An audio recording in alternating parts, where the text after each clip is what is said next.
لا الہ الا اللہ محمد رسول اللہ، لا الہ الا اللہ محمد رسول اللہ۔ نحمده ونصلي على رسوله الكريم، اما بعد فاعوذ بالله من الشیطان الرجیم، بسم اللہ الرحمن الرحیم، رب اشرح لي صدری ويسر لي امری واحلل عقدۃ من لسانی یفقهوا قولی۔ اب الفاظ کو دیکھیے، اس میں صرف اہم الفاظ پہ اب بات کروں گی اور ساری ٹیکسٹ نہیں پڑھوں گی، اس لیے ہر لفظ کے بعد اگلا لفظ تلاش کیجیے۔ آیت نمبر 83 سے، بالوالدین، والدین والد کا تثنیہ ہے، دو والد۔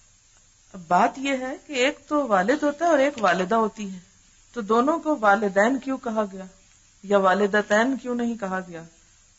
اس کے پیچھے کیا چیز کام کر رہی ہے؟ کون سا یہ طریقہ ہے؟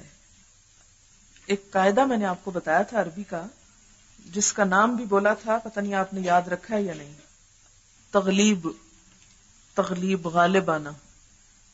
اس قاعدے کے تحت یہ والد سے والدین، احسانہ، احسان روٹ کیا ہے؟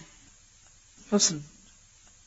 اور احسان کا لفظ اردو میں استعمال ہوتا ہے نا، بس وہی ہے، نظر آ رہا ہے احسان، بس یہ جو آخر میں الف لگ جاتا ہے نا، تو یہ بات شاید آپ کو بتائی بھی گئی ہو کہ عربوں کے ہاں پہلے زبر زیر پیش نہیں لگا کرتے تھے، زبر زیر پیش سے خالی ٹیکسٹ پڑھا کرتے تھے، وہ کتابت بہت اپنے پریمیٹیو شیپ میں تھی، بہت ابتدائی حالت میں، تو وہ پیش کو تو پہچانتے تھے جملے میں، اور زیر کے لیے پیچھے کوئی حرف جر آ رہا ہوتا تھا، تو زبر کی پہچان یعنی زبر اور پیش میں ڈسٹنگوش کرنے کے لیے انہوں نے الف بڑھا دیا۔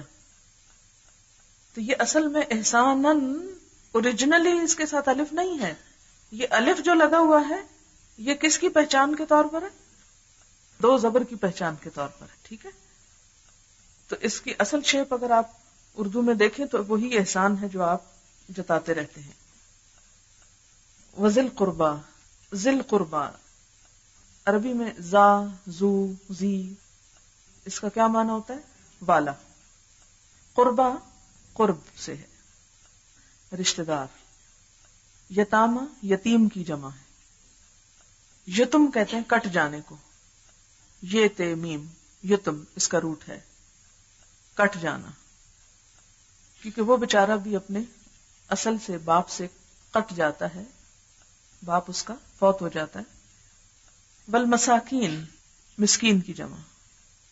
مسکنت پیچھے آپ پڑھ چکے ہیں نا، ضربت علیہم الذلۃ والمسکنہ، وہی ہے یہ۔ اور حسنہ، یہ وہی حسن ہے جو احسان کے اندر ہے۔ ثم تولیتم، تولیتم، واو لام یہ اس کا روٹ ہے۔ معرضون، عین رے ضاد، معرض، اعرض، ارضا سے ہے، عین رے ضاد۔ عرض اردو میں بھی استعمال ہوتا ہے، کسی کے سامنے کوئی چیز پیش کرنا۔ ارضا، عرضی لکھتے ہیں نا، عرضی، اب تو نہیں لکھتے، اب تو اپلیکیشن لکھتے ہیں، لیکن وہ پہلے جب عرضی لکھتے تھے تو اس میں عرض نیاز بھی لکھا ہوتا تھا، ہے نا، اردو کے اینڈ میں، تو وہ ارضا صحیح ہے۔ ارضا کہتے ہیں کسی کے سامنے کوئی چیز پیش کرنا، عرض کہتے ہیں التجا اور گزارش کو۔ اور جب یہ ارضا ان ہوتا ہے تو بالکل الٹ معنی دیتا ہے، سامنے سے ہٹ جانا، ٹھیک ہے؟ عربی میں ایک خصوصیت بتائی تھی نا آپ کو، یہ لغت ازداد بھی ہے، یعنی اپوزٹ معنی دیتی ہے بعض اوقات، سامنے سے ہٹ جانا، منہ پھیر لینا۔ تو معرضون اصل میں کیا ہے؟ عرض ہی ہے، لیکن باب افعال میں آ کے کیا ہو گیا؟ الٹ معنی، سلب اس کی ایک خصوصیت ہوتی ہے۔ وَإِذْ أَخَذْنَا مِيثَاقَكُمْ تَسْفِكُونَ، پیچھے بھی آپ پڑھ چکے ہیں، یسفک الدماء، سفک خون بہانا، آنسو بہانے کے لیے بھی استعمال ہوتا ہے، لیکن زیادہ تر خون ریزی کے لیے آتا ہے۔ اقررتم، اقررتم اقرار سے ہے، کسی جگہ جم کر ٹھہرنا، قاف رے رے، کسی بات پر ثابت اور قائم ہو جانا. اقرار کسی معاملے یا وعدے سے متعلق ہوتا ہے جو زمانے مستقبل سے تعلق رکھتا ہے. اقرار وعدہ کے متعلق جو مستقبل سے تعلق رکھتا ہے. ایک اعتراف بھی ہوتا ہے، اس نے اقرار کر لیا، اس نے اعتراف کر لیا. اعتراف جرم کا اقرار ہوتا ہے. آگے ہے تظاہرون، اس کا روٹ ہے زوئے ہے رے، زہر پشت، اصل میں تھا تتظاہرون. زہر کہتے ہیں پیٹھ کو، تو مراد اس سے ہے تم چڑھائی کرتے ہو، غالب آتے ہو. اور تظاہر جو ہے باب مفعلہ میں یا تفاعل میں آپس میں ایک دوسرے کی پشت پناہی کرنا، مدد کرنے کے معنوں میں بھی آتا ہے. بالاسم آسمہ سے ہے، سے کے ساتھ. آسمہ کہتے ہیں عربی میں اس اونٹنی کو جو تیز چل سکتی ہو لیکن آہستہ چلے. اسم کہتے ہیں وہ عمل جو نیکی کے کام میں پیچھے رکھے، یعنی انسان کر سکتا ہے جان بوجھ کے نہ کرے. لغوی معنی ہوتا ہے کمی کرنا، اسم کمی کرنا یعنی حق نہ دینا پوری طرح. ذنب بھی گناہ کے لیے ہوتا ہے نا، ذنب یہ ہر ایک گناہ کے لیے چھوٹے بڑے عام لفظ ہے. خطا بھی آپ نے پڑھا، خطا کہتے ہیں جو ارادے سے نہ ہو، ایسے ہی ہو جائے، انسان سے غلطی سے ہو جائے. اچھا اس کے بعد ہے والعدوان، عدوان زیادتی، پیچھے بھی آپ پڑھ چکے. وَإِن يَأْتُوكُمْ أُسَارَىٰ، اسارا اسیر کی جمع، اردو میں استعمال ہوتا ہے اسیر، اسیر ہوتا ہے. اصل میں اسرا کہتے ہیں کسی کو رسی سے باندھنا، رسی سے باندھنا. اسرا دوران جنگ کسی قیدی کو قید کرنے کو کہتے ہیں. اسیر وہ ہوتا ہے جو جنگ میں قید کیا جائے. اسی طرح سجانا بھی ہوتا ہے، سجانا سجن سے، سجن کس کو کہتے ہیں؟ قید خانے میں. تو عدالت جب کسی کو سزا دے کے قید خانے میں بھیجے اس کے لیے سجانا ہوتا ہے. سجن کا لفظ بھی قرآن میں آگے آئے گا. اسیر کہاں سے ملتا ہے؟ جنگ میں. اور سجانا قید خانے میں ڈالنا. اور حبسا، حبس بھی ہوتا ہے نا، محبوس کر لیا، لکھا ہوتا ہے نا اخباروں میں. کسی کو اس کی ملکیت میں تصرف سے روک دینا. مثلا چیز میری ہے اور میں اسے استعمال نہ کروں، کوئی مجھے استعمال نہ کرنے دے، تو یہ کیا ہو گیا؟ حبس، روک دیا. تفادوہم، تم ان کو فدیہ دے کر چھڑاتے ہو. مفادات ہوتا ہے عربی میں فدیہ دے کر قید سے چھڑانا. فدیہ ہوتا ہے مال دے کر آزاد کرانے کو. وہو محرم، حرام کیا ہوا ہے، روکا ہوا، منع کیا ہوا. محرم. اخراج، خراجہ سے نکالنا. خزی پہلے پڑھ چکے ہیں، خزیون کون سی ذلت؟ ذلت اور رسوائی کے معنی میں، لیکن کون سی ذلت؟ جو اپنے برے کاموں کی وجہ سے انسان کو حاصل ہو، جس میں انسان کا اپنا دخل بھی ہو اور جس پر شرم بھی آئے. پھر ایک ذلت بھی ہوتی ہے ذلیل کرنا، وہ مختلف ہے اس سے. ایک مہین بھی آپ پڑھیں گے، اہانت. اہانت ہوتا ہے ازراہ عداوت توہین کرنا، کسی دشمنی کی وجہ سے کسی کی توہین کرنا، ذلیل کرنا. یردونا، یردونا میں روٹ کیا نظر آ رہا ہے؟ رے دال دال، رد. رد کس کو کہتے ہیں؟ ریجیکٹ کرنا، لوٹا دینا، پھیر دینا. یعنی کسی چیز کے قابل قبول نہ ہونے کی وجہ سے اسے پھیر دینا، رد کرنا ہوتا ہے. لیکن رجع کا مطلب بھی لوٹنا ہے. پھر فرق کیا ہوا؟ رجع ہوتا ہے جہاں سے چلے تھے وہیں واپس جانا، لیکن رد کرنا کیا ہے؟ حقارت کی وجہ سے ریجیکٹ کرنا. اچھا اسی طرح تابہ بھی رجوع کرنا، پیچھے آپ پڑھ چکے ہیں. تابہ یہ گناہوں سے رجوع کے لیے ہوتا ہے، گناہوں سے لوٹنا. والذین ہادو، ہادا کا بھی میں نے کیا معنی بتایا تھا؟ لوٹنا. ہادا کا معنی ہوتا ہے آہستہ آہستہ لوٹنا. تابہ بھی لوٹنا ہوتا ہے، لیکن ہادا کیا ہے؟ آہستہ آہستہ لوٹنا، یعنی نرمی سے رجوع کرنا. انقلبہ بھی لوٹنا ہوتا ہے. انقلبتم علی اعقابکم، یہ بھی آئے گا انقلبہ، انقلاب. رخ یا حالت کا اس طرح پلٹنا کہ وہ پہلے کے بالکل برعکس ہو، الٹ جانا، یعنی کسی چیز کا الٹا دینا. آگے اشترو ہے، خرید و فروخت کرنا. لا یخفف، یخفف میں روٹ کیا نظر آ رہا ہے؟ خے فے فے، ہلکا خفیف، ثقیل کی ضد ہے. قفینا، قفینا، قاف فے الف، قف. قفا کا معنی ہوتا ہے گردن اور سر کا پچھلا حصہ، گدی. اچھا، یہ جو پچھلا حصہ ہوتا ہے نا، اس میں کیا ہوتے ہیں؟ ریڑھ کی ہڈی ہوتی ہے نا، اس میں کیا ہوتے ہیں؟ مورے ہوتے ہیں جو ایک کے پیچھے ایک آ رہا ہوتا ہے. ایسا ہی ہوتا ہے نا. آپ ریڑھ کی ہڈی ذرا سوچیں، دل میں لائیں، اس کا جو سٹرکچر ہے ایک کے پیچھے ایک. قف کس کو کہتے ہیں؟ گدی، گردن، ریڑھ کی ہڈی. اس کو کیوں کہتے ہیں وہ؟ کہ وہ ایک کے پیچھے ایک اینڈ تک جڑی ہوتی ہے. قفینا کا معنی ہوتا ہے پے در پے پیچھے آنا، مسلسل لگاتار آنا، بیچ میں گیپ نہیں ہوتا. اگر گیپ آ جائے تو بڑی مشکل ہو جاتی. ایدناہ کا کیا معنی ہے؟ ید سے ہے، ہاتھ رکھا اس پہ، یعنی تائید کی، مدد کی. جسے پنجابی میں کہتے ہیں نا ذرا ہاتھ دینا، اس کا کیا معنی ہوتا ہے؟ مدد کریں، ذرا ہاتھ دیں. ہاتھ دیں کہ کیا معنی؟ مدد کریں. تو ایدناہ یعنی ہم نے ہاتھ دیا اس کو، مدد کی اس کی. اچھا، روح، روح کو کہتے ہیں، قدس پاک کو کہتے ہیں تہوا. ہے واو، یہ اس کا روٹ ہے. ہوا، ہوا کہتے ہیں اوپر سے نیچے گرنا. ہوا خواہش نفس کو بھی کہتے ہیں. تو یہ بھی انسان کو کیا کرتی ہے؟ اوپر سے نیچے گراتی، ذلیل کرتی.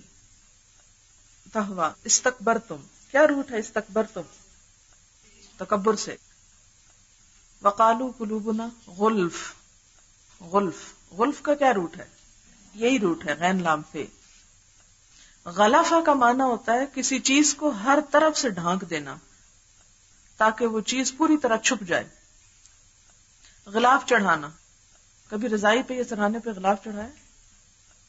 کیسے چڑھاتے ہیں کہ اندر کا بالکل چھپ جائے؟ ایسے چڑھاتے ہیں، کھلا تو نہیں چھوڑتے. کہیں کچھ لوگ سستی کے مارے چھوڑ دیتے ہیں، لیکن پھر وہ غلاف نہیں، غلاف ہے پوری طرح ڈھانپ دینا کہ کچھ اندر کا نظر نہ آئے.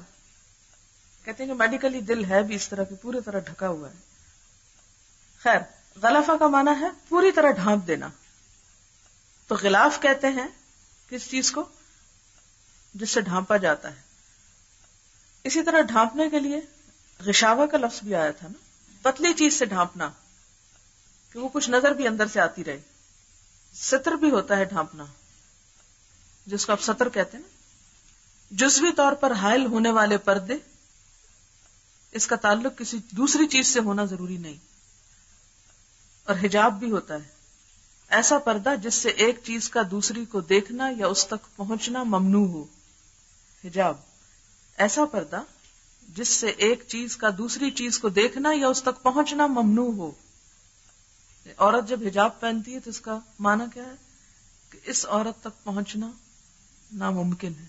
خیر، اس کے بعد کیا ہے؟ مصدق. مصدق کیا چیز ہے؟ تصدیق کرنے والا. یستفتحون، یستفتحون روٹ کیا ہے؟ شابش، فتح، فتح. فتح کا کیا معنی ہوتا ہے؟ کسی چیز کی بندش اور پیچیدگی کو زائل کرنا، کھولنا، فیصلہ کرنا، فتح مانگنا، یعنی مشکل ہماری آسان کر دے. فلما، لما کو بھی ذرا آج دیکھ لیتے ہیں کیا ہے. یہ اصل میں تھا لن ما، لام نون لن اور میم الف ما، ان دونوں کا ادغام ہو کے لما بن گیا. بمانا ماداما، جب کے معنوں میں، جب تک کے معنوں میں. لمن سے لما جاءہم. عرفو کیا ہے؟ این ریفے عرف، پہچاننا. اس کے بعد ہے مہین، میم ہے نون، ذلیل کرنا، مہانا، حقیر ہونا، بے قدر، ذلیل و خوار. ایک ذلیل خود بھی ہوتا ہے. ذلیل کہتے ہیں عزیز کے مقابلے میں. عزیز ہوتا ہے عزت والا اور ذلیل ہوتا ہے اس کے مقابلے میں، یعنی اپوزٹ ہے. عزیز کا اپوزٹ ہے ذلیل. اور مہین کہتے ہیں دوسروں کی نظر میں برے اعمال کی وجہ سے گر جانا. برے اعمال کی وجہ سے گر جانا. ورا، ورا کا معنی کیا ہے؟ پیچھے. اب تفسیر پہ آ جائیے. ان معنوں کو ذرا ذہن میں رکھا کیجئے جب میں تفسیر کرتی ہوں تاکہ آپ لطف اٹھائیں، تفسیر کے اندر ڈوبیں. اچھا جناب، وَإِذْ أَخَذْنَا مِيثَاقَ بَنِي إِسْرَائِيلَ، جب ہم نے پکا وعدہ لیا بنی اسرائیل سے. وہ پیچھے بات گزری تھی نا، ہم نے ان سے وعدہ لیا اور پھر ہم نے ان کے اوپر کوہ طور اٹھایا اور کہا پکڑو اس میں جو کچھ ہے لے لو اس کو. یہ آیت نمبر 63 میں آپ نے پڑھا تھا. تو وہاں ایک جنرل بات ہوئی تھی کہ کتاب کے احکامات پر عمل کرنے کا وعدہ لیا گیا تھا. یہاں پر اس کی کچھ تفصیل ہے اس میثاق کی کہ اس وعدے میں کیا کچھ شامل تھا. کیا؟ لا تعبدون الا اللہ، اللہ کے سوا کسی کی عبادت نہ کرنا. سب سے پہلا سبق، سب سے پہلا حق رب العالمین کا، جس نے تمہیں پیدا کیا اور جو تمہیں رزق دیتا ہے، جو تمہاری زندگی اور موت کا مالک ہے. اور اللہ کے بعد انسانوں میں سب سے پہلا حق وبالوالدین احسانا، والدین کے ساتھ اچھا سلوک. والدین ہی انسان کی جنت اور جہنم ہے. انسانی رشتوں میں سب سے اہم ترین رشتہ والدین کا رشتہ ہے. اللہ تعالیٰ نے اپنے حق کے بعد سب سے بڑا حق والدین کا بتایا. وذی القربیٰ، اس کے بعد سارے رشتہ دار. فالاقرب الاقرب، قریب ترین سے شروع ہوں گے اور دور پھیلتے چلے جائیں گے جہاں تک بھی نسب اور سحر ہوگا. نسب خون کا رشتہ اور سحر سواد ہیرے سے سسرال، ان کے ساتھ بھی حسن سلوک، یعنی ذی القربیٰ میں دونوں آ جاتے ہیں. والیتامی، اور یتیموں کے ساتھ اچھا سلوک. والمساکین، اور مسکینوں کے ساتھ، یعنی معاشرے کے وہ افراد جو محروم ہیں خواہ تمہارے رشتہ دار نہ بھی ہوں. وقولوا للناس حسنا، لوگوں کے ساتھ بھلی بات کرنا. گویا بھلی بات بولنا تمام اعمال کا خلاصہ ہے. اللہ تعالیٰ کے بارے میں بھی بھلی بات، اور انسانوں میں والدین، ذی القربیٰ، یتامى اور مساکین، یہ سب آ جاتے ہیں. للناس، لوگوں سے بھلی بات کہنا. حقیقت یہ ہے کہ یہ سارے کاموں میں انتہائی مشکل کام ہے. کسی کے ساتھ حقیقی خیرخواہی کا کلمہ کہنا بڑا ہی مشکل کام ہے. اسی لیے یہاں اس کی تاکید کی گئی. حقیقی خیرخواہی کی بات کر رہی ہوں، اپنے مفاد کی بات نہیں. اپنے مفاد کے لیے تو عموماً لوگ کیا کرتے ہیں؟ وقتی طور پر دوسروں کی تعریف کر لیتے ہیں، پولائٹلی بول لیتے ہیں. جہاں آپ کا مفاد اڑا ہوا ہو بھلا وہاں آپ اچھی طرح بات کیوں نہیں کریں گے؟ لیکن ایسی اچھی بات کیا ہوتی ہے دراصل انسان کی مجبوری. مثلا ایک شخص بازار میں کھڑا ہے، اسے اپنا سودا فروخت کرنا ہے، وہ گاہک کے ساتھ اچھے اخلاق کا مظاہرہ کر رہا ہے. کس لیے؟ اس کی حقیقی بھلائی چاہتا ہے، اپنی بھلائی چاہتا ہے کہ یہ کسی طرح میرے دام میں آ جائے اور میں اس کو یہ چیز بیچ ڈالوں اور نفع کما لوں. ایک شخص اپنے سے بڑے سے بات کرتا ہے اور اس بڑے سے جس سے اس کا کچھ فائدہ ہو، یعنی جس کا وہ سب آرڈینیٹ ہے، اس سے بڑے اچھے طریقے سے بات کرتا ہے. کیوں؟ اس لیے کہ اس کی مجبوری ہے. اگر وہ نہیں کرے گا تو اس کے مفادات ختم ہو جائیں گے، نقصان ہو سکتا ہے اس کو. اللہ تعالیٰ یہاں ہمیں کسی مفاد یا کسی فائدے کی خاطر خوش اخلاقی کا مظاہرہ کرنے کا حکم نہیں دے رہے، بلکہ کیا فرمایا؟ للناس، سارے انسانوں سے. الناس ال سب کو شامل، سب سے بھلی بات کرنا. اور انسانوں میں پھر سب سے پہلا حقوق میں سے والدین. تو آپ دیکھیں کہ والدین کے لیے تو یہاں تک فرمایا ولا تقل لهما اف، ان کے ساتھ تو اف بھی نہ کرنا. وہ جو چاہیں کہیں لیکن تم جواب میں اف بھی نہیں کہہ سکتے. ولا تنہرہما، جھڑکنا تو بڑی دور کی بات ہے، جھڑک بھی نہیں سکتے، شاؤٹ نہیں کر سکتے، بدتمیزی اور بد اخلاقی نہیں کر سکتے. اسلام کا سکھایا ہوا سب سے پہلا اخلاق اپنے والدین اور پھر اپنے رشتہ دار. عموماً لوگ باہر خوش اخلاق ہوتے ہیں، اپنوں کے ساتھ انتہائی بد اخلاق.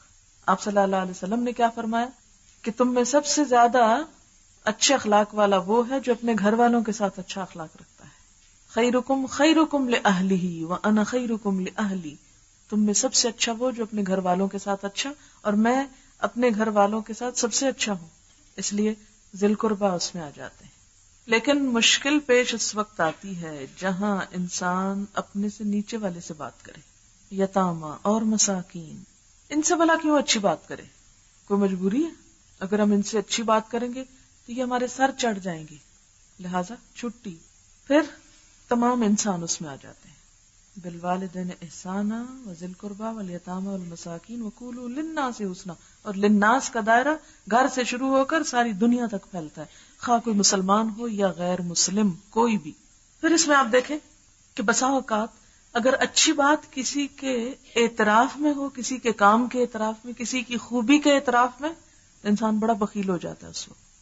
مثلاً آپ لوگ آپس میں ایک دوسرے کے ساتھ کیا کریں گے؟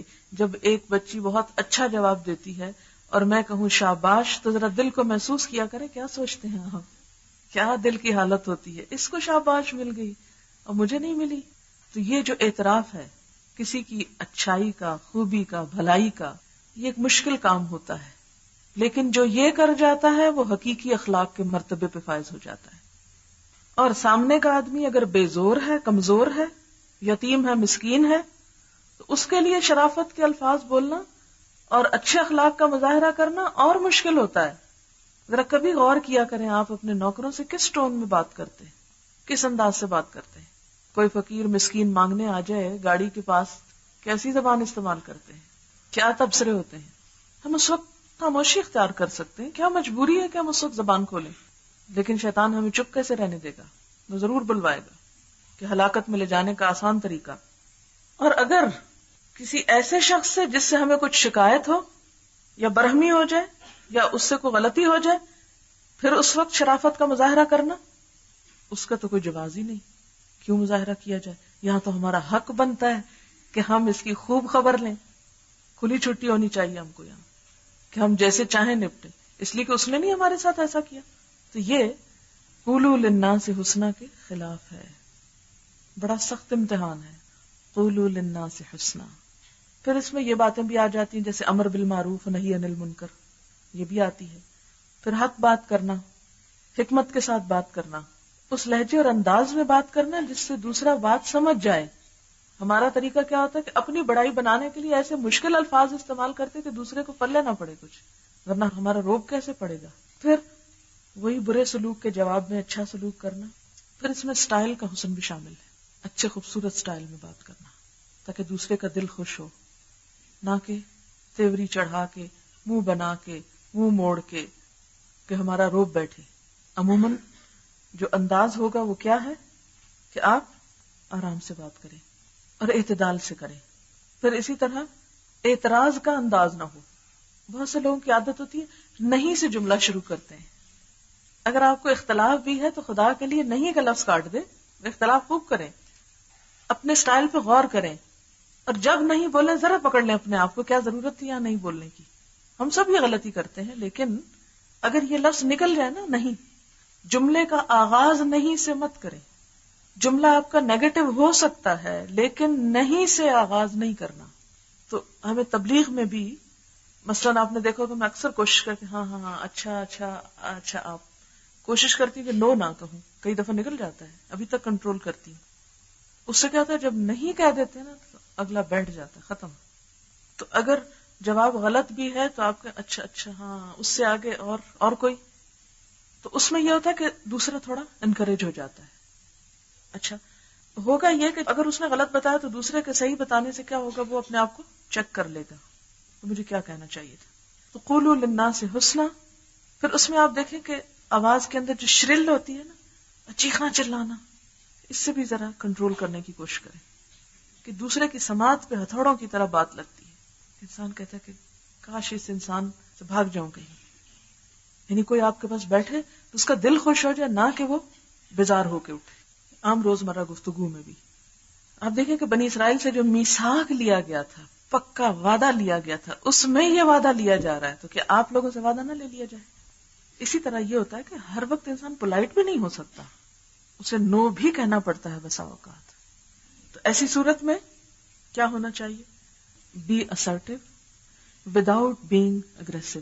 اب نہ کہیں لیکن اگریشن کے ساتھ نہیں، دوسرے طریقے سے، کیونکہ بعض چیزوں میں فرم ہونا بہت ضروری ہے، نو کہنا بہت ضروری ہے، اور وہ بے لاگ طریقے سے نو کا لفظ آپ کو بولنا ہے. نو، یہ بھی ضرورت ہوتی ہے نو کہنے کی. اس کا یہ مطلب نہیں کہ زندگی میں نہیں بالکل نکل جائے، میرا مراد اس میں یہ کہنے کا کہ عام روزمرہ گفتگو میں نہیں سے جملہ نہیں شروع کریں، لیکن جہاں نہیں کی ضرورت ہے وہاں نو کہنا ہے. لیکن وہ نو اس میں فرمنس ضرور ہو، لیکن انداز میں اگریشن نہ ہو. نہیں نہیں نہیں، یہ نہیں ہو سکتا. وَأَقِیمُوا الصَّلَاةَ، پھر آؤ نماز پڑھنے کے لیے. بنی اسرائیل میں بھی بلکہ ساری امتوں میں نماز کا حکم رہا ہے. ایک جگہ پر قرآن پاک میں حضرت اسماعیل کی تعریف میں آتا ہے کہ کانا یأمر اہلہ بالصلاۃ، کہ وہ اپنے گھر والوں کو نماز کا حکم دیتے تھے. اسی طرح حضرت مریم علیہ السلام کے بارے میں بھی آپ آگے پڑھیں گے سورۃ آل عمران میں کہ ورکعی مع الراکعین، کہ تم رکوع کرنے والوں کے ساتھ رکوع کرو. اسی طرح آپ دیکھیں کہ رمضان کا حکم جہاں آتا ہے روزے کا، وہاں بھی کیا آتا ہے کہ یا ایھا الذین آمنوا کتب علیکم الصیام کما کتب علی الذین من قبلکم، تم پہ روزے فرض کیے گئے جیسے تم سے پہلی امتوں پر فرض کیے گئے تھے. یہ بات یاد رکھیے، اپنے ذہن میں ایک کانسیپٹ واضح کیجیے کہ یہ جو عیسائی ہیں یا یہودی ہیں یا اور اس طرح کے پہلے اقوام جو گزری، جو بھی انبیاء علیہم السلام کے پاس آئیں، ان سب کا پیغام ایک ہی تھا. ان سب کو ایک ہی چیز کی طرف بلایا گیا، ان سب کو اللہ کی عبادت کے لیے بلایا گیا، ان سب کو آخرت کے اوپر ایمان کی بات کی گئی، ان سب پر فرائض عائد کیے گئے. نماز، روزہ، زکوٰۃ وغیرہ اور حج بھی مختلف امتوں پر لازم تھا. حضرت ابراہیم علیہ السلام نے جب خانہ کعبہ بنایا تو اس وقت کیا حکم دیا گیا؟ قرآن میں آتا ہے کہ وَأَذِّن فِي النَّاسِ بِالْحَجِّ يَأْتُوكَ رِجَالًا وَعَلَى كُلِّ ضَامِرٍ يَأْتُونَ. اس میں بھی یہی پتہ چلتا ہے کہ اللہ تعالیٰ نے گھر بنوا کے کہا کہ لوگوں کو پکارو حج کے لیے، اس کا مطلب حج تھا. تو اب یہ ہے کہ یہ تمام عبادات پہلی امتوں میں بھی موجود تھیں. یہ الگ بات ہے کہ ان کی کوانٹٹی یا ان کا سٹائل یا ان کا طریقہ جو ہے وہ مختلف ہو سکتا ہے. پہلی امتوں کو بھی انہی احکامات کی بات کی گئی، یہی احکامات ان کو سنائے گئے. لیکن یہ ہے کہ کسی میں تعداد زیادہ ہو سکتی تھی. آپ دیکھیں کہ حضرت موسیٰ علیہ السلام نے حضور صلی اللہ علیہ وسلم کو معراج پر کیا کہا تھا؟ نمازیں کم کریں. اس کا مطلب ان کو نمازوں کا پتہ تھا کہ نماز کیا چیز ہوتی. تو ہم یہ سمجھتے ہیں کہ شاید یہ نماز، روزہ وغیرہ ہم مسلمانوں کو دیا گیا اور ہم سے پہلے نہیں دیا، سب کو دیا گیا ہے، لیکن ان لوگوں نے بھلا دیا، چھوڑ دیا، جس طرح آج ہماری امت میں ہو رہا ہے. اسی لیے اللہ تعالیٰ نے پھر امت مسلمہ کو بھیجا، محمد صلی اللہ علیہ وسلم کو بھیجا، محفوظ کتاب دی، آپ نے سارے عمل کر کے دکھائے، اور اس کے بعد امت کو حکم دیا کہ اس میسج کو آگے پہنچاتے چلے جائیں. طریقے کسی نہ کسی حد تک مختلف ضرور ہو سکتے ہیں. یعنی جیسے حضرت موسیٰ علیہ السلام کو شریعت دی گئی تھی، ان کے ہاں کچھ چیزیں جو تھیں وہ کیا تھی؟ حرام تھی، جو ہماری شریعت میں حلال کر دی گئی. تو شریعت میں کسی نہ کسی حد تک اختلاف رہا. اختلاف سے مطلب وہ تضاد نہیں، مراد یہ ہے کہ احکامات کی ادائیگی کا طریقہ مختلف ہو سکتا ہے، اوقات مختلف ہو سکتے. جیسے آپ نے فرمایا ہمارے اور یہود کے روزوں میں فرق یہ ہے کہ ہم سحری کھاتے ہیں اور وہ سحری نہیں کھاتے. ٹھیک ہے. وَأَقِیمُوا الصَّلَاةَ، پھر آؤ نماز پڑھنے کے لیے. وَآتُوا الزَّکَاةَ، اور زکات دو. ثُمَّ تَوَلَّیْتُمْ، پھر تم نے منہ موڑ لیا، سارے وعدے کر کے بھول گئے. إِلَّا قَلِيلًا مِّنْكُمْ، مگر بہت کم تم میں سے جو وعدے پہ قائم رہے، جنہوں نے ان اصولوں کو حرز جاں بنا لیا. وَأَنْتُمْ مُعْرِضُونَ، اور تم ہو ہی منہ موڑنے والے، ہو ہی بے رخی کرنے والے، ہو ہی وعدہ فراموش. وَإِذْ أَخَذْنَا مِيثَاقَكُمْ، اب ایک اور وعدہ ان سے لیا گیا. لَا تَسْفِكُونَ دِمَاءَكُمْ، اپنے خون نہ بہانا، یعنی اپنے بنی اسرائیلیوں کو قتل نہ کرنا. اے یہودیوں کو قتل نہ کرنا. یہ ایسے ہی جیسے ہمیں کہا گیا ہے کہ مسلمان کو قتل نہ کرے. وَلَا تُخْرِجُونَ أَنفُسَكُم مِّن دِيَارِكُمْ، اپنے بھائی بندوں کو اپنے وطن سے نہ نکالنا، یعنی وطن سے مت نکالنا. من دیارکم، اپنے گھروں سے. ثم اقررتم، پھر تم نے اقرار کیا، یعنی جم گئے، کہا ٹھیک ہے، مستقبل سے متعلق. وَأَنْتُمْ تَشْهَدُونَ، اور تم گواہی دیتے ہو کہ تم نے یہ اقرار کیا تھا. اچھا، یہاں یہ دو حکم ہیں. انہی کی کتاب میں ایک تیسرا حکم بھی تھا، اور وہ تیسرا حکم کیا تھا کہ اگر اپنے کسی بنی اسرائیلی بھائی کو قید و بند میں دیکھیں تو روپیہ خرچ کر کے ان کو چھڑا لیں. یہ تینوں حکم کہاں تھے ان کی کتاب میں؟ کون کون سے؟ قتل نہیں کرنا، اخراج نہیں کرنا، گھروں سے نہیں نکالنا، اور تیسرا قید و بند میں کوئی ہو تو فدیہ دے کے چھڑا لینا. اب دیکھتے ہیں یہ کیا کرتے ہیں. ثم انتم ہؤلاء تقتلون انفسکم، پھر تم وہ لوگ ہو کہ جو اپنے ہی لوگوں کو قتل کرتے ہو. وتخرجون فریقا منکم من دیارہم، اور اپنی ہی برادری کے کچھ لوگوں کو گھروں سے بھی نکال دیتے ہو. دو حکم کیا کیے انہوں نے؟ ماننے سے انکار کیے. تظاہرون علیہم بالاسم والعدوان، آپس میں مدد کرتے ہو ایک دوسرے کی انہی کے خلاف گناہ اور زیادتی کے ساتھ، یعنی ظلم اور زیادتی کے ساتھ ان کے خلاف جتھے بندیاں کرتے ہو، چڑھائی کرتے ہو. وَإِن یَأْتُوکُمْ أُسَارَىٰ، اور اگر وہ تمہارے اپنے ہی بھائی قیدی بن کے آ جاتے ہیں تمہارے پاس تو فادوہم، تو اس وقت تم ان کو فدیہ دے کر چھڑا لیتے ہو، یعنی تیسرے حکم پر عمل کر لیتے ہو. وَهُوَ مُحَرَّمٌ عَلَيْكُمْ إِخْرَاجُهُمْ، حالانکہ ان کو گھروں سے نکالنا ہی تم پر حرام کیا گیا تھا. أَفَتُؤْمِنُونَ بِبَعْضِ الْكِتَابِ، کیا تم کتاب کے کچھ حصے کو مانتے ہو؟ وَتَكْفُرُونَ بِبَعْضٍ، اور بعض کا انکار کر دیتے ہو. فَمَا جَزَاءُ مَن يَفْعَلُ ذَلِكَ مِنكُمْ، کیا بدلہ ہو اس شخص کا جو تم میں سے ایسا کرے. إِلَّا خِزْيٌ فِي الْحَيَاةِ الدُّنْيَا، مگر دنیا میں بھی اسے رسوا کیا جائے. وَيَوْمَ الْقِيَامَةِ يُرَدُّونَ إِلَىٰ أَشَدِّ الْعَذَابِ، اور قیامت کے دن ایسے لوگ شدید ترین عذاب کی طرف لٹائے جائیں گے. وَمَا اللَّهُ بِغَافِلٍ عَمَّا تَعْمَلُونَ، اللہ غافل نہیں ہے ان کاموں سے جو تم کرتے رہتے ہو. اب یہ مسئلہ کیا تھا جس کے اوپر ان کے اوپر اتنی سخت تنقید کی گئی کہ رسوائی بھی ہے، عذاب بھی ہے؟ جرم کیا تھا ان کا؟ تھوڑا سا تاریخی طور پر اس بات کو سمجھیں کہ نبی صلی اللہ علیہ وسلم کی مدینہ میں آمد سے پہلے تقریباً 5 سال پہلے جنگ بعاث ہوئی تھی. ایک لمبی جنگ تھی جو آپ کی آمد سے 5 سال پہلے تک چلتی رہی. جنگ بعاث، بعاث بے عین الف اور سے بعاث. تو اس میں یہودی اور جو مدینہ کے رہنے والے تھے وہ آپس میں مختلف محاذ قائم کیے ہوئے تھے. جیسا کہ آپ جانتے ہیں کہ نبی صلی اللہ علیہ وسلم کی آمد سے پہلے مدینہ میں ایک تو مدینہ والے تھے جن کے 2 بڑے قبیلے تھے، اوس اور خزرج. پھر یہودی تھے جن کے 3 بڑے قبیلے تھے، بنو نذیر، بنو قریظہ اور بنو قینقاع. یہ تھے سب یہودی، لیکن 3 قبیلوں میں بٹے ہوئے تھے اور آپس کے گروہی اختلافات کا شکار تھے.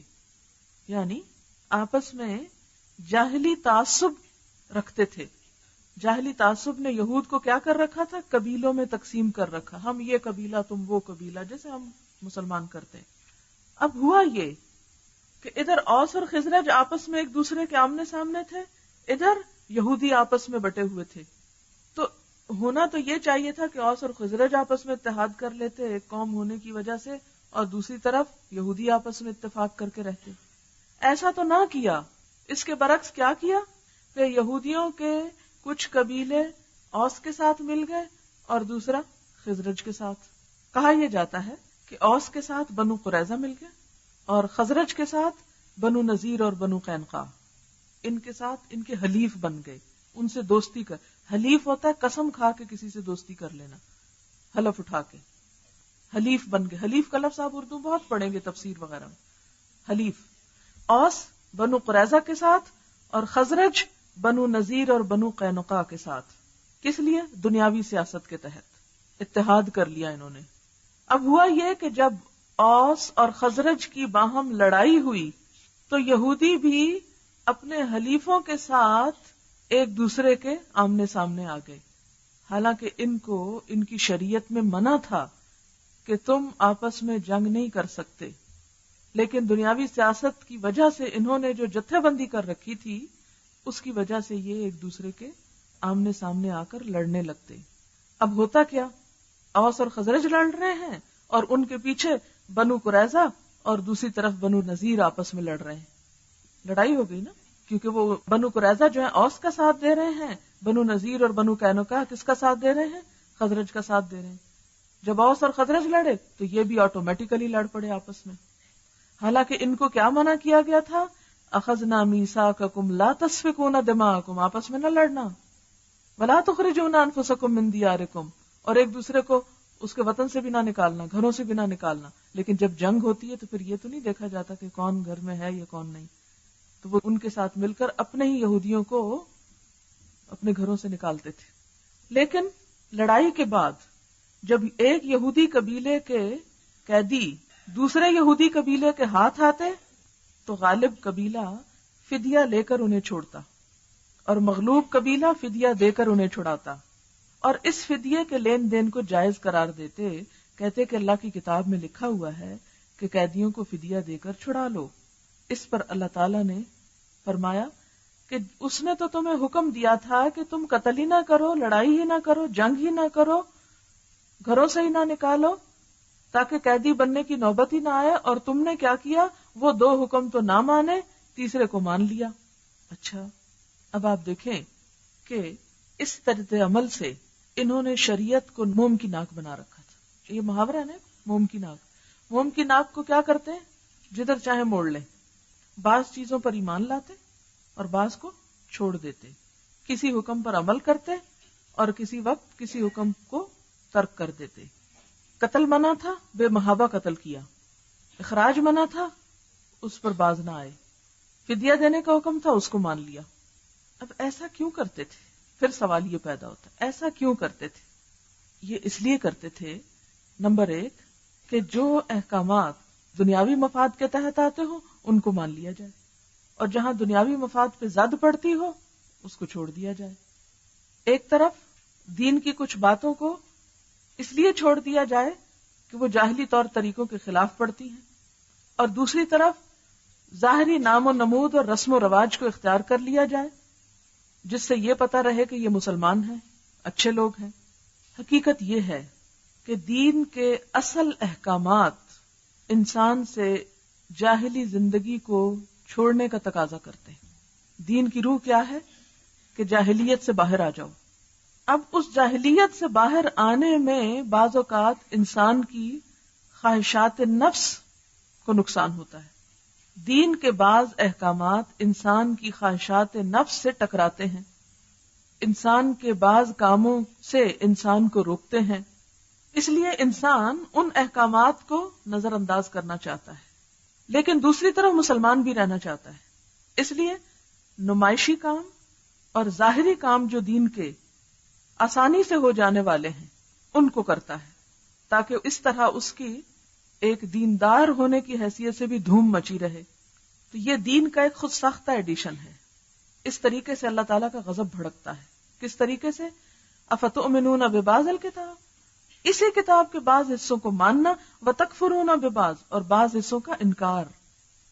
اللہ تعالیٰ کو ایسا دین قابل قبول نہیں، ادھورا دین، کہ شریعت کے کسی حصے کو مان لیا جائے اور دوسرے کو نظر انداز کر دیا جائے. اللہ کے ہاں جو اطاعت قابل قبول ہے وہ مکمل اطاعت ہے. یا ایھا الذین آمنوا ادخلوا فی السلم کافۃ، اے لوگو جو ایمان لائے ہو اسلام میں پورے کے پورے آ جاؤ. یہ نہیں کہ جو آسان لگتا اس کو لے لو، جو مشکل لگتا اسے چھوڑ دو.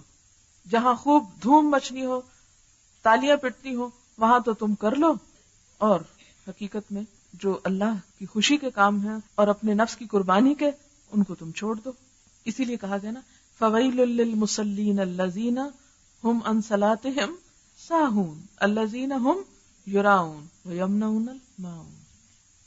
دکھاوے کے کام خوب اور حقیقت میں جو فائدہ دینے والے کام ہیں ان سے منہ موڑ جائے انسان. اسی لیے آپ دیکھیں کہ جب ہم ایک نماز پڑھتے ہیں، 2 چھوڑ دیتے ہیں، پھر ایک پڑھتے ہیں، تو وہ جو پڑھی ہوئی ہیں وہ بھی ضائع ہو جاتی ہیں اس کی وجہ سے جو انسان نہیں پڑھتا. اسی طرح بعض اوقات ہم فرض چھوڑ دیتے ہیں اور نفل کے پیچھے دوڑ رہے ہوتے ہیں. لوگ سال میں 5 وقت کی نماز نہیں پڑھتے، شب رات کی رات 100 200 نفل پڑھتے ہیں. کیوں؟ فرض چھوڑ رہے ہیں. اور جیسے کہتے ہیں نا کہ شتیر نگلے جا رہے ہیں اور جو کک ہوتے ہیں ان کو چھانا جا رہا ہے. بڑے بڑے فرائض سے منہ موڑے ہوئے ہیں اور چھوٹی چھوٹی چیزوں کے ساتھ چمٹے پڑے ہیں. ایسا کیوں کرتے ہیں؟ اس لیے کہ اپنی مرضی کا دین لانا چاہتے ہیں. کہ اللہ تعالیٰ کو بھی راضی کرنا چاہتے ہیں اور دوسری طرف شیطان کو بھی خوش کرنا چاہتے ہیں، اور بیک وقت ان دونوں کو خوش کرنا ممکن ہی نہیں. ہم اپنے دل کی مرضی بھی کرنا چاہتے ہیں، اس کے ساتھ جنت میں بھی داخل ہونا چاہتے ہیں، حالانکہ جنت کی قیمت اللہ کی مرضی پر چلنا ہے، دل کی مرضی پر نہیں. اور اللہ کی مرضی کے لیے اپنے دل کی مرضی کو قربان کرنا ہے. جو شخص یہ نہیں کر سکتا، اپنی مرضی کے دین کا طریقہ نکالنا چاہتا ہے، وہ اللہ کے ہاں قابل قبول نہیں. اللہ کو وہی دین قابل قبول ہے جو اللہ نے بھیجا ہے، اس کی مرضی کے مطابق ہو. اسی لیے فرمایا افتؤمنون ببعض الکتاب وتکفرون ببعض فما جزاء من یفعل ذلک منکم الا خزی فی الحیاۃ الدنیا. اچھا، ان کا خاص طور پر یہ فعل جس پر ان کی پکڑ ہوئی کہ اپنے ہی یہودی بھائیوں کو قتل کر لیتے اور قید کر لیتے، پھر خود ہی فدیہ اکٹھا کر کے ان کو چھڑوانے بیٹھ جاتے. یہ بالکل ایسے ہی ہے جو شخص قتل کر کے اس کا نماز جنازہ پڑھنے کھڑا ہو جائے. یہ بالکل یہی کام کرتے تھے، قتل کر کے اس کا نماز جنازہ پڑھنے لگتے. یا ایسے ہی ہے جیسے کوئی زنا کر کے غسل جنابت کرے. اولئک الذین اشتروا الحیاۃ الدنیا بالآخرہ، یہ وہ لوگ ہیں جنہوں نے دنیا کی زندگی آخرت کے بدلے میں خرید لی، آخرت قربان کر کے دنیا کو مقدم رکھا، دنیاوی مفاد. ایسا ہی ہے جیسے سود کی آمدنی صدقہ کرنا. اولئک الذین اشتروا الحیاۃ الدنیا بالآخرہ، دنیا کے فائدوں کے لیے حرام کام کرتے ہیں اور ساتھ کہتے ہیں اللہ تعالیٰ بھی راضی رہیں. رشوت لے کر کچھ مسجد کی تعمیر میں چندہ دے دیا، فلا یخفف عنہم العذاب، ایسے کام کرنے والوں کے لیے عذاب ہلکا نہ کیا جائے گا. ولا ہم ینصرون، وہ مدد بھی نہ دیے جائیں گے، یعنی اللہ کے ہاں انہیں کوئی چھڑانے بھی نہ آئے گا. وَلَقَدْ آتَيْنَا مُوسَى الْكِتَابَ، اور البتہ تحقیق دی ہم نے موسیٰ علیہ السلام کو کتاب. کون سی؟ تورات. وَقَفَّيْنَا مِن بَعْدِهِ بِالرُّسُلِ، اور پے در پے بھیجے ہم نے ان کے بعد بہت سے رسول، کئی ایک رسول آئے، حضرت داؤد علیہ السلام، حضرت زکریا، یحییٰ، حتیٰ کہ حضرت عیسیٰ علیہ السلام. وَآتَيْنَا عِیسَىٰ ابْنَ مَرْیَمَ الْبَیِّنَاتِ، پھر ہم نے بنی اسرائیل کی اصلاح کے لیے عیسیٰ ابن مریم کو بھیجا اور روشن نشانیوں کے ساتھ بھیجا، معجزات دے کے بھیجے. وہ کیا معجزات تھے؟ سورۃ آل عمران میں آپ ان کی تفصیل پڑھیں گے. بعض اوقات غیب کی خبریں دیتے تھے، مادرزاد اندھے کو تندرست کرتے، کوڑے کو شفا دیتے، مردوں کو زندہ کرتے. یہ سب حضرت عیسیٰ کے معجزات تھے. وَأَيَّدْنَاهُ بِرُوحِ الْقُدُسِ، اور ہم نے تائید کی اس کی روح القدس کے ساتھ، پاک روح کے ساتھ. مراد ہے حضرت جبریل علیہ السلام، کیونکہ قرآن پاک میں ایک اور جگہ حضرت جبریل کو الروح الامین کہا گیا ہے. حضور صلی اللہ علیہ وسلم نے حضرت حسان کے متعلق فرمایا اللہم ایدہ بروح القدس، اے اللہ ان کی روح القدس سے مدد کیجیے. اور ایک اور حدیث میں آتا ہے وجبریل معک، حسان مشرکین کی حجب کا جواب دو، جبریل تمہارے ساتھ ہیں. تو روح القدس سے مراد کون ہے؟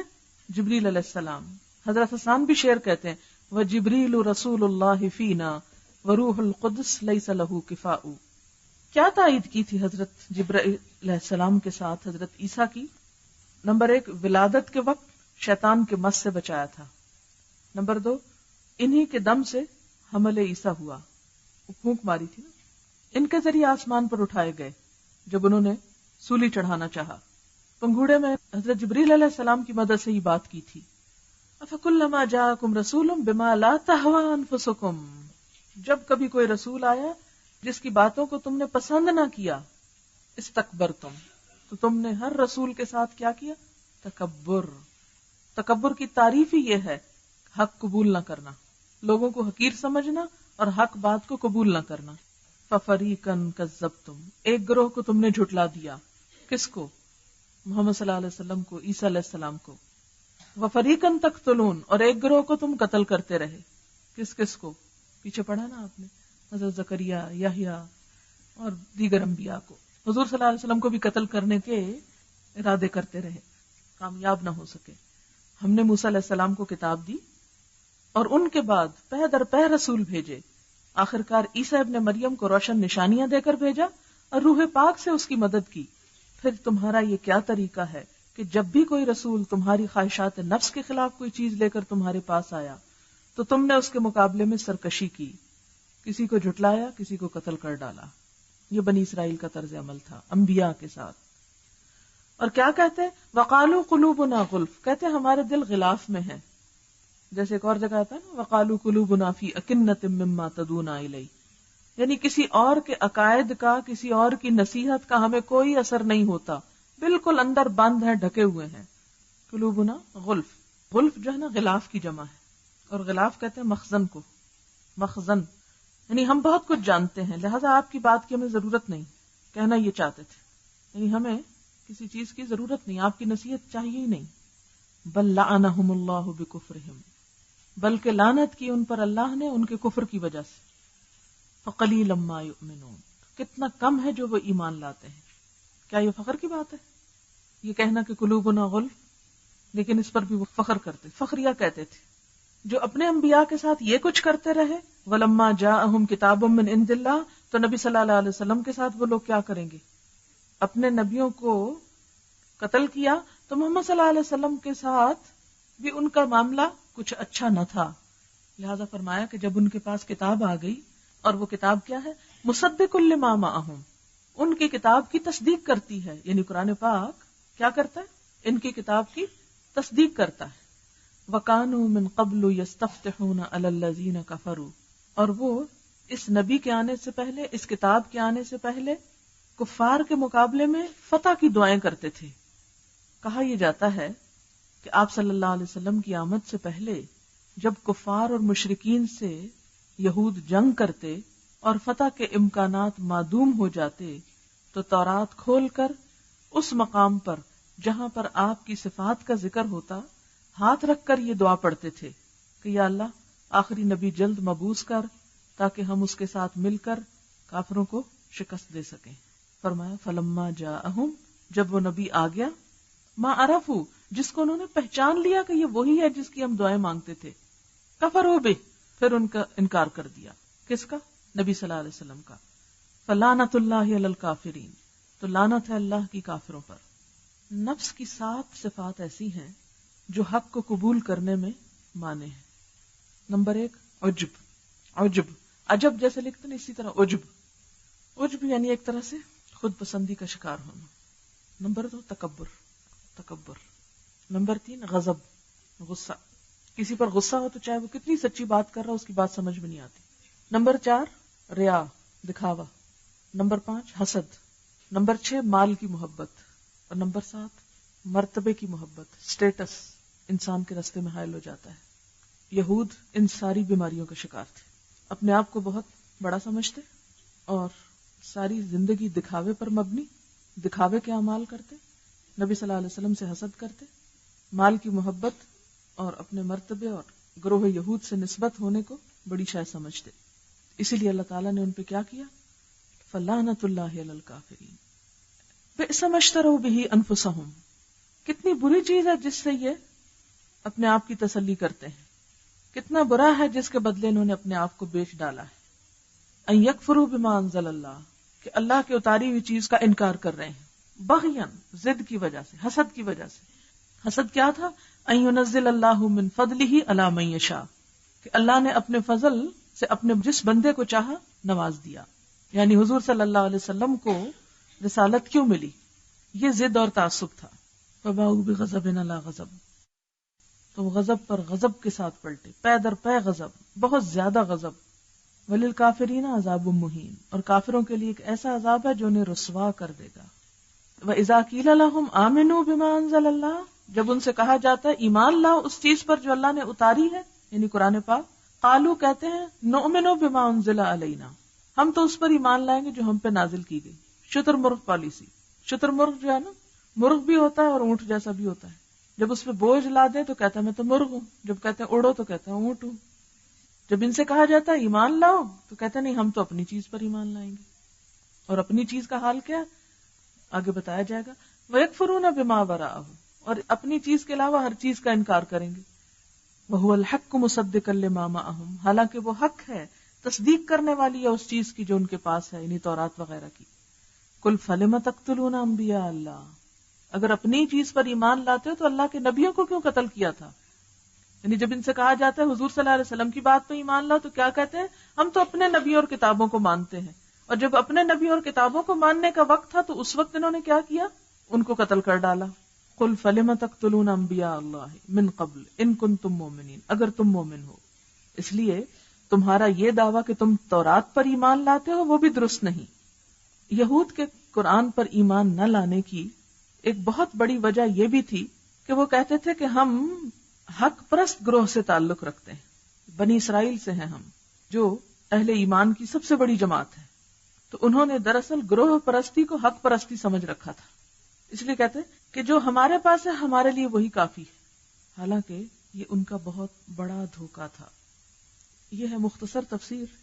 خلاصہ اس کا کیا ہے، اس سارے سبق کا خلاصہ کہ دین کے کچھ حصوں کو ماننا اور کچھ کا انکار کرنا. یہ تھیم ہے آج کی جس پر آپ سب سوچیں گے، اور ہم اپنی زندگی کو کمپیئر کریں گے کہ کہیں ہم تو ایسا نہیں کر رہے، کیا ہم تو دین کا خود ساختہ ایڈیشن تو نہیں اپنائے ہوئے، ہمارا حال تو کہیں ایسا نہیں کہ دین کی جو بات ہماری پسند کی ہے، مرضی کی ہے، ہمیں آسان لگتی ہے، ہمیں اس میں فائدہ نظر آتا ہے، اس کو تو ہم خوشی خوشی کر لیتے ہیں، اور جہاں آ کے ہمارے کسی مفاد پہ زد پڑتی ہے، کوئی ہمیں خوف اندیشہ لاحق ہوتا ہے، وہیں ہم دین سے پیچھے ہٹنے لگتے ہیں، خیر بات کہنے لگتے ہیں، اور پھر ساتھ ہی دعوے کیا کرتے ہیں کہ ہم مسلمان ہیں.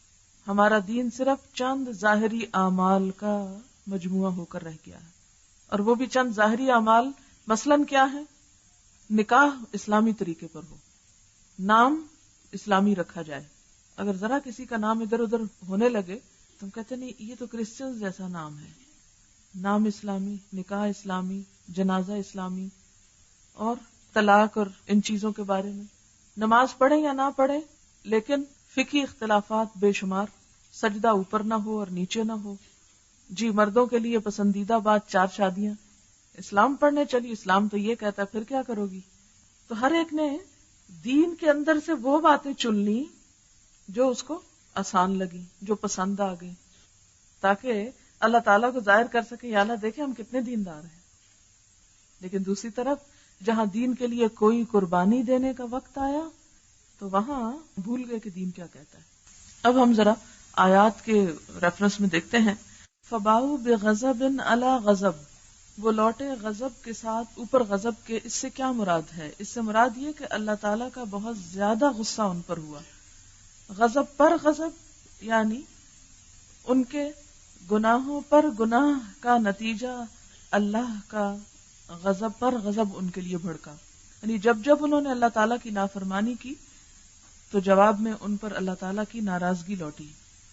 یعنی بار بار نافرمانی کا انجام کیا ہوا کہ ان کے اوپر اللہ تعالیٰ کا غضب ہوا. جب مثال کے طور پر انہوں نے بچڑے کو معبود بنایا تو اللہ تعالیٰ نے ان کو کیا کہا؟ فَاقْتُلُوا أَنفُسَكُمْ. اسی طرح جب انہوں نے سبت میں نافرمانی کی، ہفتے کے دن مچھلیاں پکڑی تو اللہ تعالیٰ کا غضب کیا ہوا؟ انہیں مسخ کر دیا گیا، ان کی شکلیں بندر جیسی بنا دی گئیں. اور اسی طرح آخرت کا عذاب بھی. فَوَيْلٌ لِّلَّذِينَ يَكْتُبُونَ الْكِتَابَ بِأَيْدِيهِمْ. تو غضب پر غضب سے مراد ہے کئی قسم کا غضب، جیسے فَاقْتُلُوا أَنفُسَكُمْ اور شکلوں کا مسخ ہونا اور آخرت کے عذاب کی بشارت.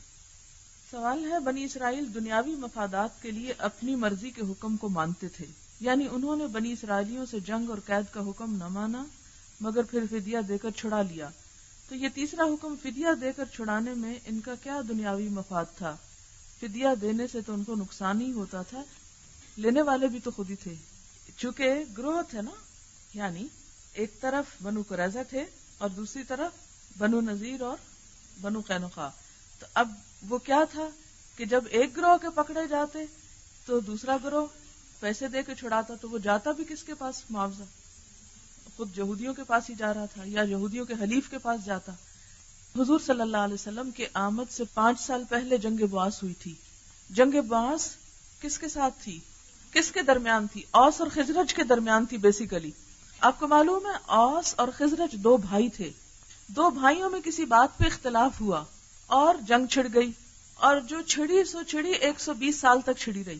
وہ بھائی تو مر گئے اور ان کی اولادیں بھی، تو ہر نئی نسل میں وہ جنگ جو تھی جاری رہی، حتیٰ کہ حضور صلی اللہ علیہ وسلم کی آمد سے کچھ عرصہ پہلے یہ جنگ ختم ہوئی اور مدینہ کے لوگوں نے یہ اتفاق کیا کہ اب ہم لڑیں گے نہیں اور عبداللہ بن ابی جو ہوگا یہ ہمارا لیڈر ہوگا.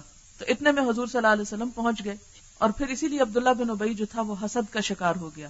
اب یہ تھا کہ جب یہ جنگیں ان کی ہوتی تو اب یہ تو آپس میں لڑ رہے تھے، لڑ رہے تھے، یہود نے بھی کیا کیا، آپس میں گروہ بندی کر لی، بجائے اس کے کہ آپس میں ایک امت بن کے رہتے، ایک قبیلہ اوس کے ساتھ جا ملا، دوسرا خزرج کے ساتھ جا ملا، اور بسا اوقات ان کی کافروں کے ساتھ یا غیر اہل کتاب کے ساتھ بھی لڑائیاں ہوتی تھی۔ تو اس وقت یعنی عرب لڑائیوں میں بہت مشہور تھا، 1700 جنگوں کے تاریخی ریکارڈ ملتے، 1700 جنگوں کے، ایک دو نہیں، لڑنے کے سوا کام کوئی نہیں تھا۔ تو اسی لیے تو حضور صلی اللہ علیہ وسلم کی بہت بڑی صفت بیان کی جاتی ہے، قبائل کو شیر و شکر کر دکھایا، وہ ساری جنگیں ختم کر کے ان کے اندر ایک یونٹی اور وحدت پیدا کی، اور یہ بہت بڑا کمال تھا۔ آج آپ دیکھیں دنیا میں بہت علم اور فلسفے اور سب کچھ ہوتے ہوئے انسانوں کے اندر کوئی اتحاد نہیں۔ اب آپ دیکھیں کہ یہ جنگ جب ان کی اس وقت کے مسلمانوں یعنی یہودیوں کی غیر مسلموں یعنی غیر اہل کتاب کے ساتھ ہوتی تھی، ان کے خلاف فتح مانگتے تھے اللہ تعالیٰ سے حضور صلی اللہ علیہ وسلم کا نام یا واسطہ دے کر۔ غلف کا معنی کیا ہے؟ غلف کیا چیز ہے؟ غلف کا ایک معنی میں نے آپ کو غلاف کے جمع بتایا تھا کہ یہ غلاف کی جمع ہے۔ اچھا، غلاف کا معنی بتایا تھا مخزن۔ مخزن کس کو کہتے ہیں؟ کسی چیز کا خزانہ، یعنی بہت کچھ ہے۔ اب یہ کہتے تھے ہمارے دل جو ہیں آلریڈی خزانہ ہیں، بھرے ہوئے ہیں، اور کسی چیز کی ضرورت ہی نہیں ہم کو۔ سمجھ گئے؟ ایک معنی تو یہ ہوا، یعنی ہمارا دل جو ہے اس میں پہلے ہی بہت کچھ ہے، آپ کی بات اور کیا دے گی ہمیں۔ یہ ایک طرح کا تکبر ہے نا، جیسے آج بھی مسلمانوں سے آپ کہتے ہیں کہ آؤ کچھ سیکھو تو وہ کیا کہتے ہیں؟ ہمیں پتا ہے، ہم سب جانتے ہیں۔ یہ تو نہیں کہتے ہمارے دل قلوبنا غلف، لیکن اس کی اردو کہہ دیتے ہیں کہ ہمیں کیا سکھاؤ گے، ہمیں تو سب پتا ہے۔ کس کو نہیں پتا نماز پڑھنی چاہیے، کس کو نہیں پتا یہ کرنا چاہیے وہ اس لیے مزید کیا سیکھنے کی ضرورت ہے۔ تو یہ بھی جب حضور صلی اللہ علیہ وسلم تشریف لائے تو یہ کہنے لگے کہ ہم تو پہلے سے ہی اہل کتاب ہیں اور پہلے سے ہی ہم کتاب پڑھتے ہیں، آپ تو امی لوگ ہیں، آپ کو نہیں پتا، آپ ان کو بتائیں، ہمیں ضرورت نہیں ہے۔ ٹھیک، اچھا، اور غلف کا ایک اور معنی ہے اغلف کی جمع ہے، اور اغلف کہتے ہیں وہ چیز جو غلاف میں بند ہو۔ غلاف کس کو کہتے ہیں؟ جو چیز غلاف کے اندر ڈالی جو چھپ جائے، کوئی چیز اس کے اندر سے باہر نظر نہ آئے یا باہر سے اندر۔ تو جب وہ کہتے تھے کہ ہمارے دل غلاف میں بند ہیں، تو مطلب یہ کہ کوئی رستہ نہیں کہ ان کے اندر کوئی چیز جا سکے، آپ کی بات ہم پر اثر نہیں کرتی۔ ایک ذو معنی سا کلام، یعنی آپ کی نصیحت کی رسائی ہمارے دل تک ممکن ہی نہیں، رستہ ہی بند ہے۔ اب مثلاً آپ دیکھیں کہ یہ جیسے نب ہے یا پین ہے، تو یہ اس کے لیے کیا ہے؟ غلاف ہے نا۔ اب آپ دیکھیں کہ جب یہ اس کے اوپر غلاف آ گیا تو اب یہ لکھے گا نہیں۔ اگر میں اس کی سیاہی لینا چاہوں تو بے شک ہاتھ لگاؤں، لیکن نہیں لگے گی۔ کیوں؟ اس لیے کہ وہ اندر بند ہے۔ تو کہتے تھے کہ ہمارا دل اندر محفوظ ہے، اس تک آپ کی نصیحت نہیں جا سکتی۔ اور دوسرا مخزن، یعنی وہ ایک خزانہ ہے، آلریڈی بھرا ہوا ہے، اسے ضرورت ہی نہیں ہے، یعنی چھپا ہوا بھی ہے اور خزانہ بھی ہے۔ آیت 83 میں عبادت کرنا اللہ کی کے بعد والدین سے احسان اور رشتہ داروں یتیموں کے ساتھ اور بھلی بات کا حکم پہلے دیا گیا، نماز اور زکوٰۃ سے زیادہ امپورٹنٹ ہے، حکمت بیان کریں۔ یہ بات میں پہلے چاہ رہی تھی کرنا، اس میں آپ دیکھیں کہ جب اوپر یہ کہہ دیا گیا نا لا تعبدون الا اللہ، تو اللہ کا حق بتا دیا گیا۔ اب اللہ کے حق کی تفصیل جو ہے وہ بعد میں دی گئی اور انسانی حقوق کی تفصیل پہلے دی گئی۔ یہ قرآن پاک میں مختلف جگہوں پر یہ ترتیب مختلف ہے، کہیں حقوق اللہ کی تفصیل پہلے اور حقوق العباد کی بعد میں، کبھی اس کی پہلے اور کبھی اس کی بعد میں۔ کہنے کا مطلب یہ ہے اول اور آخر سے فرق نہیں پڑتا، بات صرف اتنی ہے کہ یہ تمام چیزیں امپورٹنٹ ہیں، ان میں فرق نہیں کرنا چاہیے۔ نہ یہ کہنا چاہیے چونکہ نماز کا ذکر بعد میں ہے اس لیے ان رشتہ داروں کا تو خیال رکھو، نماز نہ پڑھو تو خیر ہے، یا یہ ہے کہ کہیں نماز کا ذکر پہلے آ جائے اور دوسروں کا بعد میں، تو آپ کے نماز ہی اصل چیز ہے اور باقی چیزیں نہیں۔ دین میں یہ تفریق درست نہیں، ہر چیز اپنی اپنی جگہ امپورٹنٹ ہے۔ عیسائی اس تائید کا مطلب بہت غلط نکالتے ہیں کہ جبرائیل علیہ السلام مرد کی شکل میں حضرت مریم کے پاس ہے، اس کے بارے میں ذرا کلیئر کریں۔ مرد کی شکل میں تو آئے، جعل بشرا سویا کا لفظ آتا ہے، لیکن نعوذ باللہ مرد کی شکل میں آ کر مرد کا کوئی کردار ادا نہیں کیا، بلکہ صرف اللہ تعالیٰ کی طرف سے وہ کلمات سنائے اور روح پھونکی، کیونکہ فرشتے تو فرشتے ہیں، ان کا انسانوں جیسے نہ کوئی جذبات ہیں، نہ احساسات ہیں، نہ ہی وہ انسانوں جیسا کوئی کام کر سکتے ہیں، یعنی اس سینس میں۔ بئس ما اشتروا به انفسهم ان يكفروا بما انزل اللہ، بئسما کتنا برا ہے، اشتروا بہ انفسہم کہ بیچ ڈالا انہوں نے اس کے ساتھ اپنی نفسوں کو. کیا ہے وہ بری چیز؟ ان یکفروا بما انزل اللہ، کہ وہ کفر کر رہے ہیں اس چیز کا جس کو اللہ نے اتارا ہے. بغین ضد کی وجہ سے، یعنی کفر کی وجہ ضد ہے. لوگوں کے کفر کی وجہ کیا ہے؟ اہل کتاب کے ضد. کیا ضد ہے؟ ان ینزل اللہ من فضلہ، کہ اللہ اپنے فضل سے اتارتا ہے علی من یشاء، جس پر چاہتا ہے من عبادی، اپنے بندوں میں سے. کہ حضور صلی اللہ علیہ وسلم کی نبوت پر حسد کر رہے تھے، یہ معنی ہے صرف. ٹھیک ہے. وآخر دعوانا ان الحمدللہ رب العالمین. سبحانک اللہم وبحمدک، نشہد ان لا الہ الا انت، نستغفرک ونتوب الیک. والسلام علیکم ورحمۃ اللہ وبرکاتہ.